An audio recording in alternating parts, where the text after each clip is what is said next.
Halo semuanya, perkenalkan nama saya Putu Ayu Astianise dari kelas 12 TB1. Di sini saya akan memaparkan materi tentang sup Indonesia. A. Pengertian sup Indonesia. Sup adalah suatu hidangan cair yang berasal dari kaldu atau stok, dengan penambahan bumbu dan bahan-bahan isian lainnya yang dihidangkan sebagai hidangan pembuka, makanan ringan atau sebagai pelengkap makanan pokok. B. Komposisi sup Indonesia. Sup dalam hidangan Indonesia adalah lauk pauk berkuah banyak dengan komposisi yang terdiri atas berikut. 1. Cairan berupa kaldu. 2. Bumbu dasar yang digunakan adalah bawang merah, bawang putih, dan lada.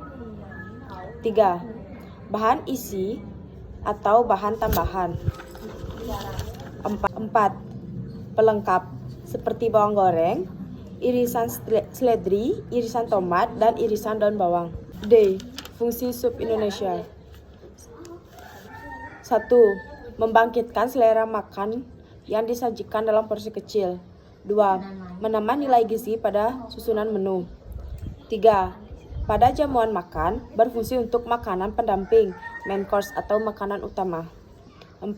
Menyeimbangkan konsistensi pada suatu susunan hidangan dan menghindari keseluruhan hidangan kurang cairan. E. Macam-macam sup Indonesia. 1. Sup kambing atau Betawi. Sup kambing merupakan sup yang dimasak dengan menggunakan kaldu kambing, daging kambing, isi perut kambing, dan kadang-kadang ditambah wortel serta kentang. 2. Sup ganung atau dari Wonosobo. Sup yang menggunakan kaldu ayam dan jamur merang sebagai bahan pengisi utama. 3. Sup ikan Cirebon. Sup dengan kaldu ikan laut dan dari ikan tersebut juga berfungsi sebagai bahan isian. 4. Sup tomat Maluku. Sup yang menggunakan bahan utama yang dihaluskan serta kaldu ikan dan potongan ikan. Hidangan ini merupakan hidangan yang mendapat pengaruh dari Belanda. 5. Sup korno. Dalam bahasa Makassar, konro artinya tulang.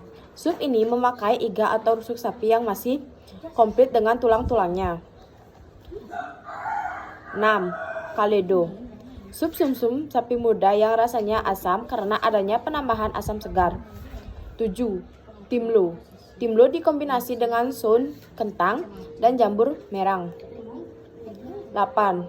Tekwan. Tekwan adalah sup bola-bola ikan yang menggunakan kaldu ikan dan udang. F. Teknik pengolahan sup Indonesia. Untuk menghasilkan sup yang baik, hal yang perlu diperhatikan sebagai berikut. 1. Pada waktu pembuatan kaldu harus tepat metodenya, sehingga menghasilkan kaldu yang berkualitas baik. 2. Menyiapkan kaldu sesuai dengan sup yang akan dibuat, seperti ayam, sapi, kambing, atau ikan. 3. Dalam pembuatan sup jernih, yang perlu diperhatikan ialah A. Kaldu harus jernih. B. Mempunyai rasa dan aroma yang khas atau sedap. Sekian pengertian sup Indonesia dari saya. Jika ada salah kata, mohon dipermaklumkan. Terima kasih.